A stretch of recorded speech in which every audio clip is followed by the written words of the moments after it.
everyone, Rainy jumping in from the future here with an apology that this episode did not come out when it was supposed to. As you may have seen on our social media or heard when we streamed, recently the DMs After Dark family had a little bit of health issues with one of our DMs, Troy, recently undergoing some heart surgery, and the week before that, my family also had a little bit of medical issues, so things got a little hectic, things got a little crazy, and as we always say, life comes first. It's great to game and everything like that, but it was one of those times where the game took a backseat. So, thank you for your patience, and I hope that you enjoy this finale of Miru 2.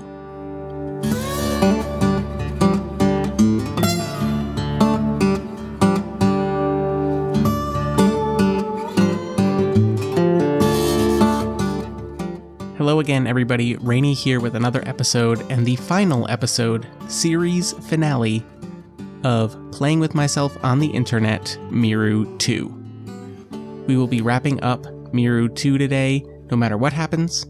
But before we get to that, let's get to some announcements.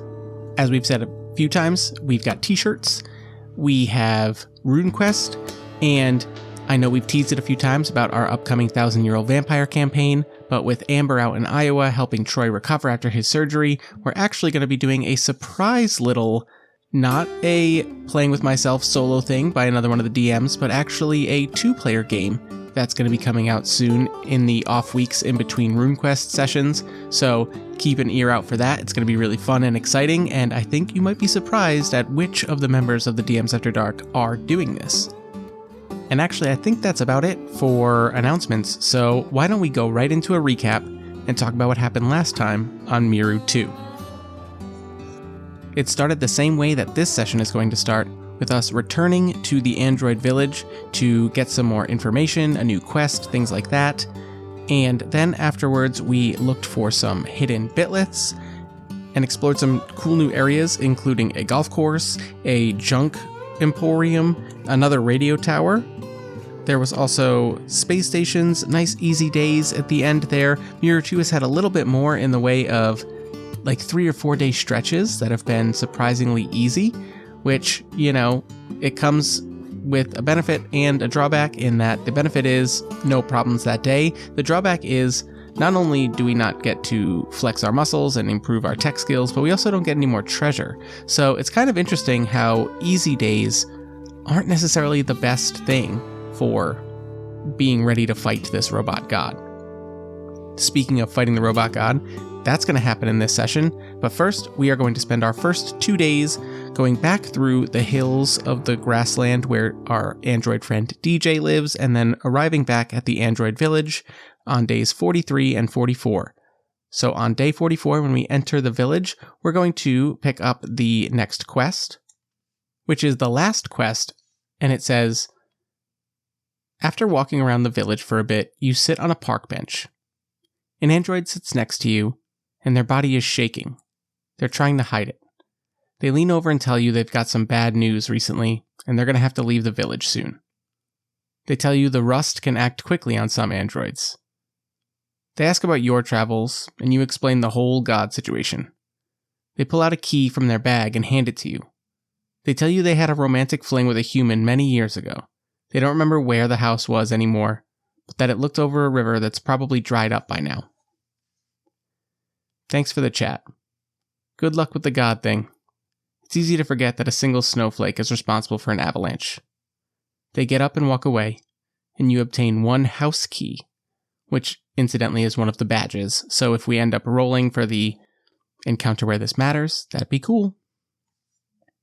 We spend the day in the village, restocking, doing the little bits of upkeep we need to do, and the next morning, as we're leaving the village, we walk out of the hotel, where we've gotten many good nights' sleep, and see that a crowd has gathered and is surrounding an android that has lit themselves on fire.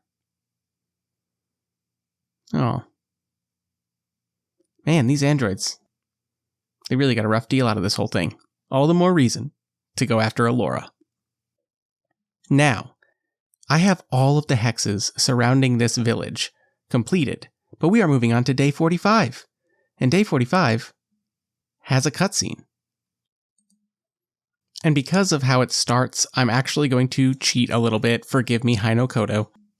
But it says, move to a new tile, it is a grassland, and it's raining. So I'm going to move myself a few tiles over, and what we're going to do is we're going to just say this is day 48 instead. As I've backtracked through some of the familiar areas, DJ's place, the Red Roof Apartments where I tried to get that money, and the golf course, I arrive in a new area that is grassland, and it is raining. You spend the morning walking by a small stream. You notice a sock floating down it, and find it strange, but keep walking. Then you hear the sounds of people laughing. You found your people. It looks like they're getting ready to leave the campsite. You run and hug and greet the first people you can. They're excited to see you, but as you tell them all the things you've been through, the village leader arrives and confronts you. She tells you all the trouble you've caused, the people who've died from the migration, the wild androids that have attacked them. You can't be here, she says. You need to leave. She's very aggressive about you leaving, but you just stare at her in disbelief.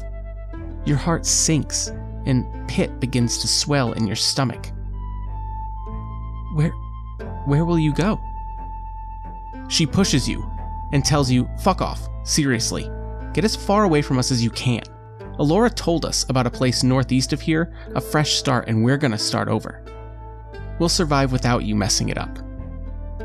A helper F2 limps through the crowd and right up to you. It looks you up and down. Alora's distorted voice crackles through its speaker. My patience is wearing thin. Leave or die. Behind the bot, the village leader is motioning you to shoo away. But you just stand there in shock. Fine. Life is about choices. I respect yours to end your own. The helper F2 says and promptly shuffles back through the crowd. The ground begins to shake as a massive robot that looks like a gorilla bursts through the tree line. You want to run with everyone else, but you know you have to fight. You tell everyone to get as far away as they can, and if you're lucky, you'll come looking for them again. Alora has taken a new form, and we are going to fight the god.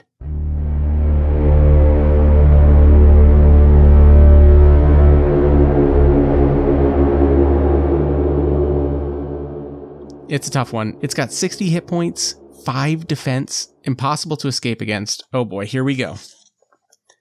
Luckily, thanks to the hotel, we are at full HP and EP, and we are ready to go. We are standing there like Jon freaking Snow as the horses come at him, except this time, it is a giant gorilla robot god. As always in Miru 2, it does get to swing first, so here goes. Strong start. It's a 5 for 14 points of damage. Even with my 8 defense against robots, that's taking me down 6 hit points to 14. And with its 5 defense, it's going to be really hard to deal a lot of damage. But you know what we got? We got our new tech skill. It's time to shoot and swipe. I'm rolling 3d6, and if I get it, I've fully mastered this technique, which I easily do, so I get to make one attack with both my bow and one with my laser sword. Except actually, I'm going to lead off a little different. I'm going to start with my bow, and I'm going to attack with my solar-powered taser.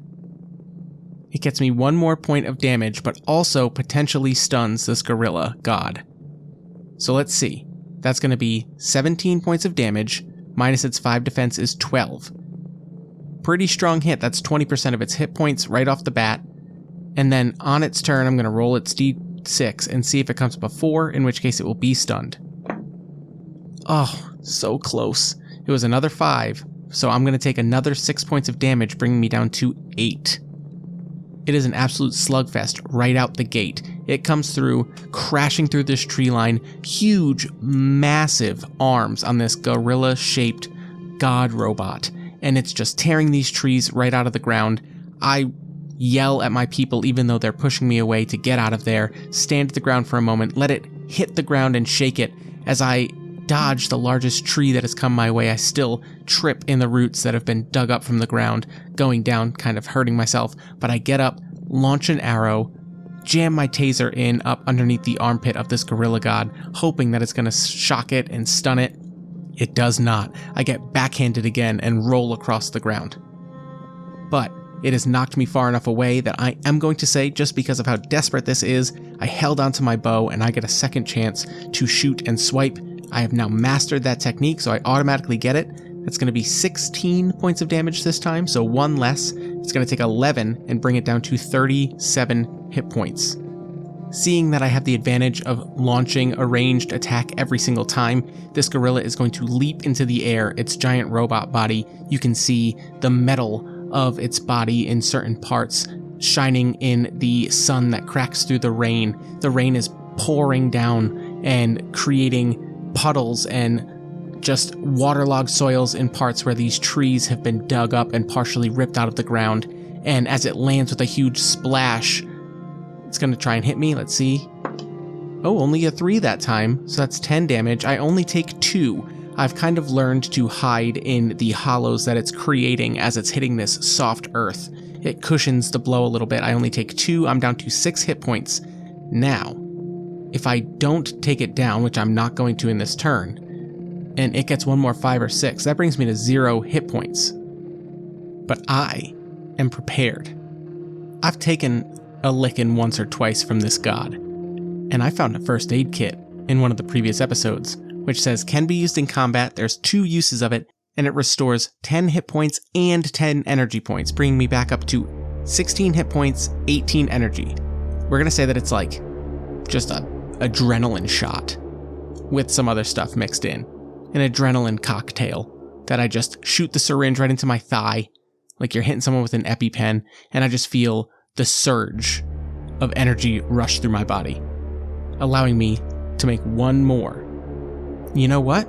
Let's just really double down on the items right now. I also have a solar battery, which gives me an additional use of an electronic in combat, so I'm going to jab myself in the leg with my first aid kit, using one of its 2 uses. I'm going to use my solar battery to recharge my taser, and I'm going to launch myself up out of the kind of hiding spot that I was in that managed to help me weather most of the last blow.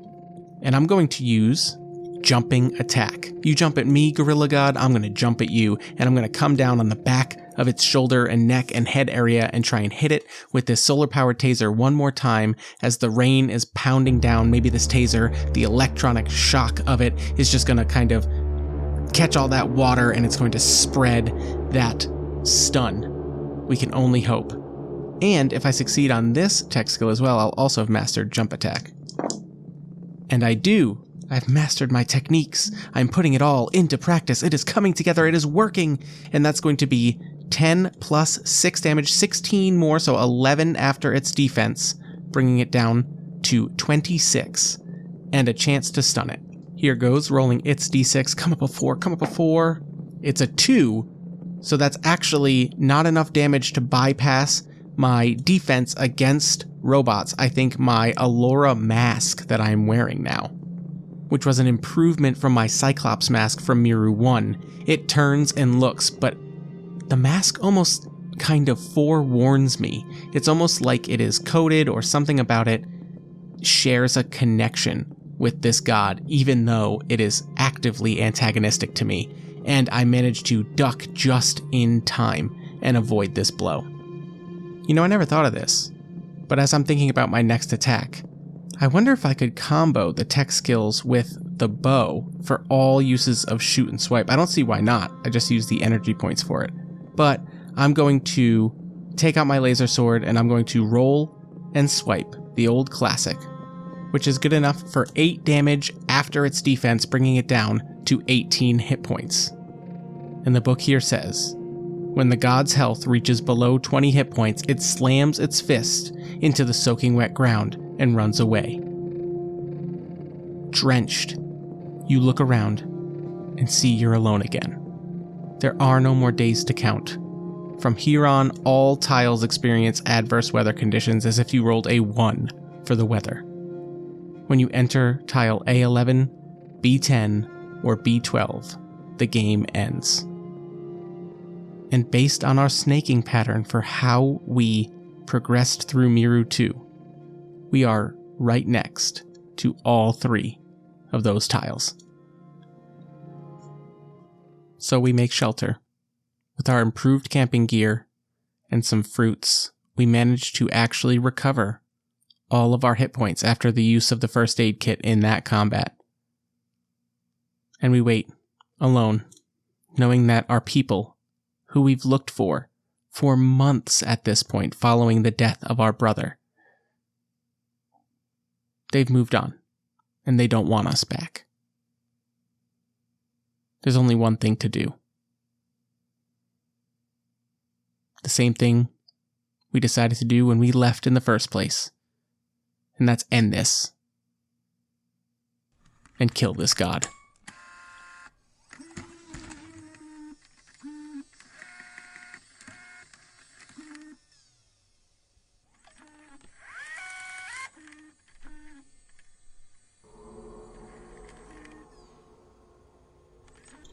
There is one hex tile that is not one of the 3 tiles that will end the game, right next to where we are. So I'm going to explore it, because I love rolling for a new tile. So let's grab our 5d6. Actually, I guess we don't need the weather die. So let's grab our 4d6 and see what we find there.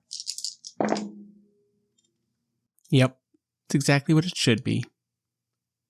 We're back in the swamp. We've rolled for ruins, and we've done almost everything in the swamps because of how often we've rolled it in Miru 2. It's been crazy. And we got ruins, and the clarifying die was 1, so it says, probably for the best. You walk up to the edge of a lake and see a roof of an old church just above the water. On top of the roof is a stuck helper F2. It looks at you. You look at it. And you're not going to help it. You just keep walking. But we know those helper F2s are the eyes of Alora, so the god knows exactly where we are. No use hiding. No use running. Let's go in to the very far corner tile and end this. As I move into tile B12, it is a grassland, and it is raining. You dream about your brother. You're both at a bar. The friends with you are laughing. Everyone's drinking heavily. The bartender kicks you out and you all leave to walk home. It's so late the roads are empty. Your brother drunkenly dances through the streets, setting off the alarms of parked cars. You laugh and yell at him to get out of the road, but he doesn't listen. There's a sinking feeling in your stomach and you begin to panic as you yell for him to get out of the road, but nothing comes out of your mouth. Time slows down. Frozen and unable to move, you watch a giant 4-eyed robot run up to your brother and stab him through the stomach. It lifts him off the ground and tosses him to the side. It freezes in place and stares at you. You want to scream for help, but nothing comes out. And then you wake up. You're so exhausted from it all. You walk slowly through the rain. You feel obligated to give your people this disc of knowledge, even if they want nothing to do with you. As you approach a hill, you hear the sounds of a crowd. And someone yells, "Oh shit, is that?" A loud crash to your right interrupts the moment. You turn and you see the god from before, tearing trees out of the ground to get to you. It's making a loud, distorted scream that's bringing everyone to their knees, their hands over their ears. It sets its eyes on you and swipes the ground with its giant metal gorilla claws. It's back. It's mad. It knows I'm chasing it. And I came back for my people. this is where it ends. Surprisingly, its stats are quite weakened from even the last time we fought it. Its defense is lower. It's looking like it's just been picking at itself. Parts of its armor are missing. Maybe it's from what I did in the fight the other night, but I can't tell. I don't remember. It just doesn't look as hardy. 40 hit points, 3 defense. Here goes. It claws at the ground and digs up a huge swath, and as it does so, it flings a boulder that was under the surface at me. Let's see what it does. Of course it does. That's a 5 for 15 damage. I'll be taking 7, bringing me down to 13 right off the bat. But it's raining, and I'm pissed, and I'm ready. I don't know if this is allowed, but I'm doing it. I'm going to shoot and swipe, and I'm going to use Tech Skill 6 to improve the attack that I make with my bow and arrow, charging them with electricity to potentially stun. And you know what? If I'm going to combo these things, I might as well combo these things. So I shoot, and just like we said before when I learned the technique, this time I'm going to shoot my 1 shock-enhanced arrow with this additional tech skill, and then I'm going to run in. I fling my bow out of my hands as I release, and close, immediately sprinting towards this gorilla god, and I'm going to dodge and strike using half of my total EP in 1 turn to improve my attacks. I don't need to roll for either of them, so the total damage is going to be 20 points of damage between 1 electrified arrow and 1 laser sword swing. Minus its 3 defense, that is 17 points of damage. Huge hit opening this whole fight to end it all. And now we roll to see if I roll that 4, which will stun it, and it will not get to act. Come on. Of course not. It's a 6. This little bit of electricity isn't going to stop it. In fact, I've put myself in a terrible position by closing the distance. Maybe my anger, that nightmare is getting the best of me, and I'm just ready for this to be done. I have found my people, what I've been trying to do. And it's just going to bring down a huge meaty hand on me for another 7 points of damage. I am down to 6 hit points. I think I have to use the other use of that first aid kit, adrenaline shot right into the thigh to basically bring me back to 16 hit points and back to full energy points surging through my body. I'm going to do another... Oh, you know what? I'm going to do another shoot and swipe, but I'm going to get real dumb with it. We've never successfully used this tech skill, and it is time to do it! 3d6. I have to roll a single 1. EMP bomb with my taser. If it works, I'll deal that 10 damage and stun 3, and then follow up with an attack with my laser sword. Come on, we can do it. We finally got it! We finally got it! In the finale, let's go. EMP bomb. First time we've successfully used that tech skill.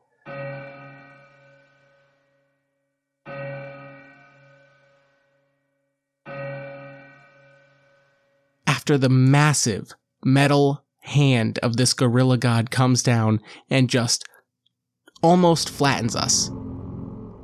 We've gotten good at rolling out of the way. We took a big hit there, but as we crawl out of the massive hole that this thing has just put in the wet ground, one well-placed throw of a taser is going to EMP bomb this for 10 points of damage, and it has 3 stun now. And then I'm going to follow up with 1 laser sword, so that's 19 total damage, 16 after defense, bringing it down to 11 hit points. And I have to roll 3d6 this time. If any come up 4s, it is stunned and loses its potentially last turn. Here we go, 3d6 for its turn. Any 4s? Not a single 4. For a moment, there's hope that I have actually stunned this creature and I'm going to be able to take my time. But it was just the slightest hesitation. It's going to roll its damage. Only a 1, so that little bit of hesitation, plus our Alora's mask. It does not deal enough damage to bypass our defenses. We get our hacked minor shield up in time, and surprised at the weakness of its backhand swing with that meaty metal forearm. We stop it. And we only have to deal 10 damage with this attack. So we're going to do it in style. We've just mastered it. We are going to jump, attack, bring down a laser sword, and bury it in the head of this gorilla god. As its health hits 0, it freezes in place. The lights in its eyes turn off and it slumps to the ground. Hesitantly, the villagers gather around, and when they see that it is finally finished, they cheer me on for surviving. They're impressed that someone as small as me is capable of taking on such a giant machine. The village leader pushes through the crowd and approaches. And surprisingly, they give you a hug. She tells you she was trying to warn you earlier, but you weren't catching on to her hints. Of course you can join us, because this new place was recommended by Alora. We're going to need someone to watch our backs, because you know she's going to send something to control us. You begin to walk north towards the new area with everyone, when the crowd begins to gasp. Everyone slowly walks around a frozen Helper F2. You walk right up to it and tap it on top of its head. It makes a little chime, and the small display on the side of its body flickers on. You rip off its antenna and pull the disc of knowledge out of your bag. You show it to the village leader and tell her this should help keep everyone God-free for a time. You place it in the Helper F2 to decrypt it. The small screen shuffles through a series of cryptic symbols until it stops and displays a message in the robotic language and asks for a passcode. To decrypt the disk of knowledge, you'll need to solve the riddle and fill out the center of the barcode. Oh, I have to scan a QR code. Okay, let's see what happens. Pause for technology.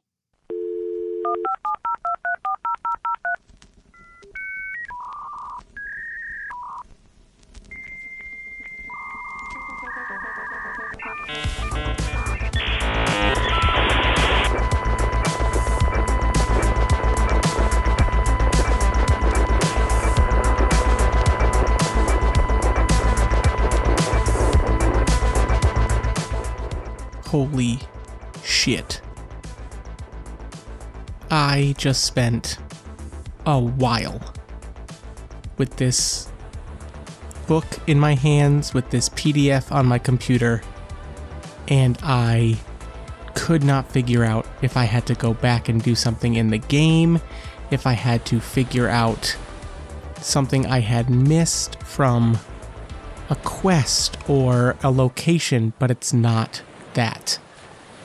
And I am not going to spoil how to solve this riddle. I think I got lucky, but I will say that nothing about the design of this game, from the mechanics to the graphic design itself, the strange cryptic language that you've been encountering since Miru 1, and now I want to go back to Miru 1 and I want to look at it all over again.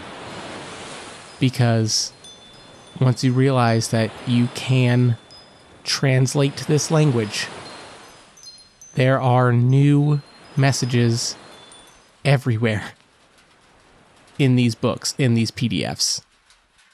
And when I finally put in the passcode for the website, it loads this seemingly just kind of hinting at something. It says Spring 2024 with a cool little graphic design node looking thing.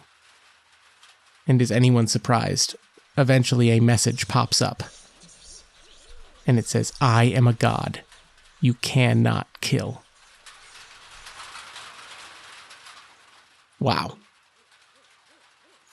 So this is a short episode,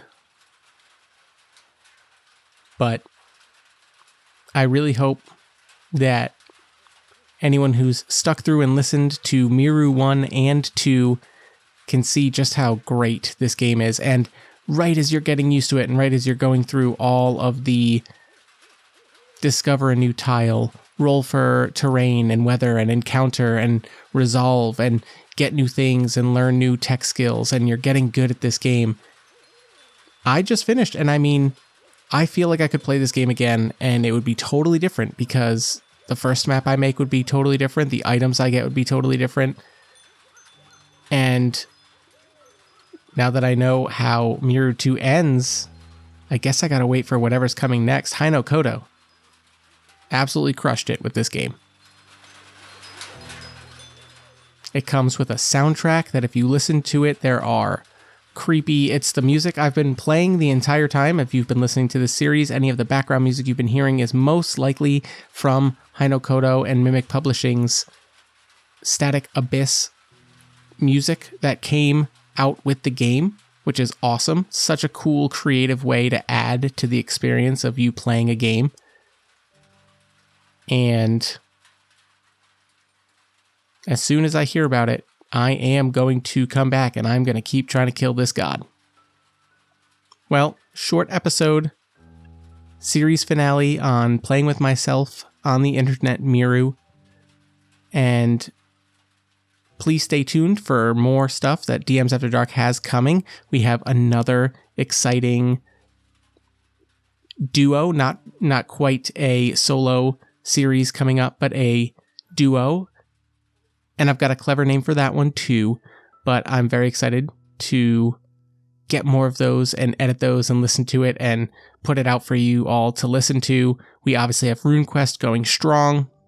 6 seasons in Sartar.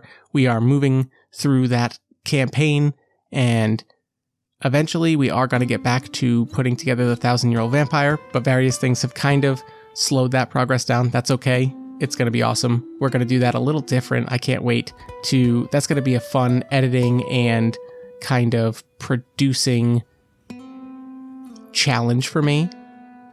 And don't worry, as I've said in earlier episodes, I am going to keep doing stuff. I am going to keep putting out either solo plays, or I'm going to be working on doing maybe starting up an alternate week stream where we do stuff more like we were doing before, shorter series, one-shots, silly shenanigans, stuff like that.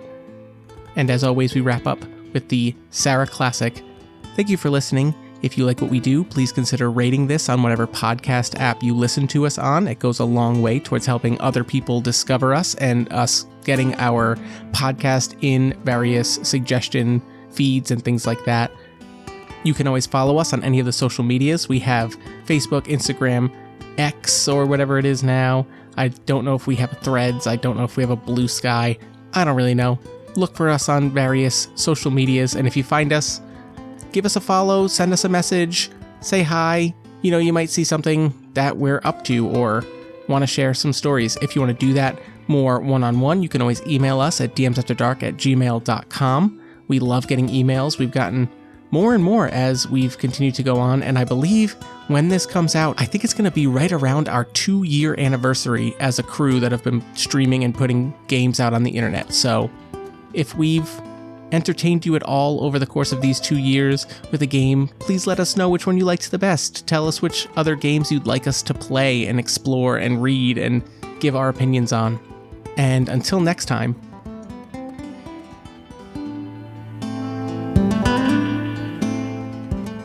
just because you can't stop something for good doesn't mean you can't slow it down. So keep at it. See you soon.